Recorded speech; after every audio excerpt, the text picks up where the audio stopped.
on in the neighborhood. Now, I also would say that, also from an artist's perspective, and someone asked a question yesterday about, what can public art do to help low-income communities? Well, for me, as an artist, I guess sometimes the public art doesn't really seem like public art. It doesn't seem like art. But what I try to do is utilize my kind of sensitivity toward listening and hearing what people are saying and identifying things that may have value that other people may overlook and they didn't see. So I spend a lot of time looking, talking, and meeting with people to see where I can find something. Similar with the shotgun houses. They had no value at some point, but it was kind of through my looking to see them in a different way that I was able to see them in a way and work to present them in a way that now it has an identity that impacts the entire city on some level. So I also think that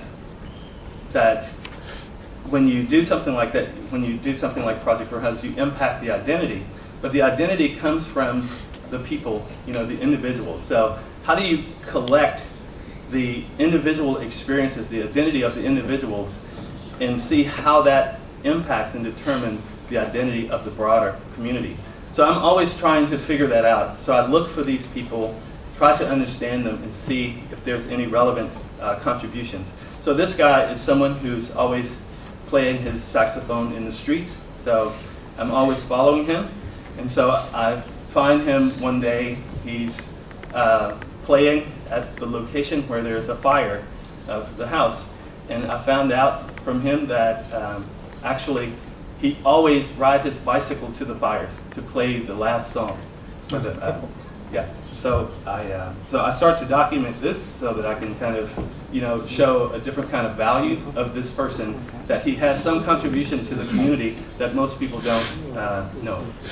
So I'm going to show just this one and two more of these, and I close. But this is another person who is this guy who is always in his paramilitary uniforms, and he thinks he's Black Panther and all this, and everybody in the neighborhood, they think he's crazy.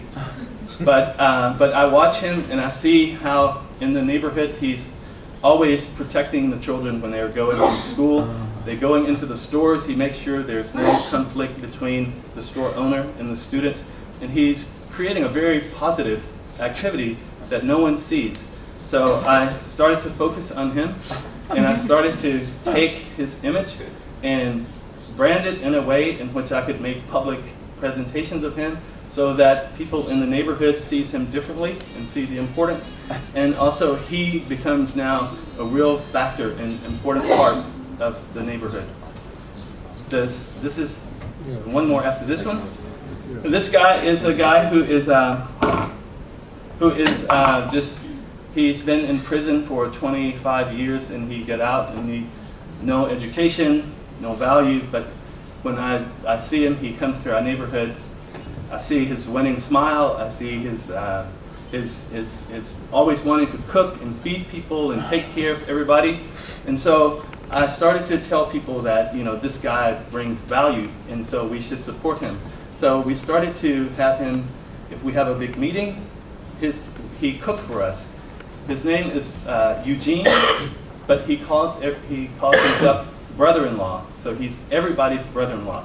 And so to re-envision him, I took this image to start to say, this is someone that we can build the identity of the community going forward around this guy.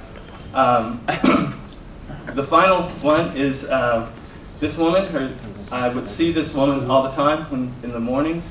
She's pushing her cart with these black bags.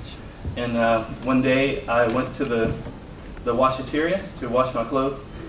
And I see her, and I start talking to her, and I realize that every day she walks through the neighborhood, and she pushes this cart, and she takes the laundry from people, and she walks. Houston is very big and spread, so she has to walk a long way to wash clothing.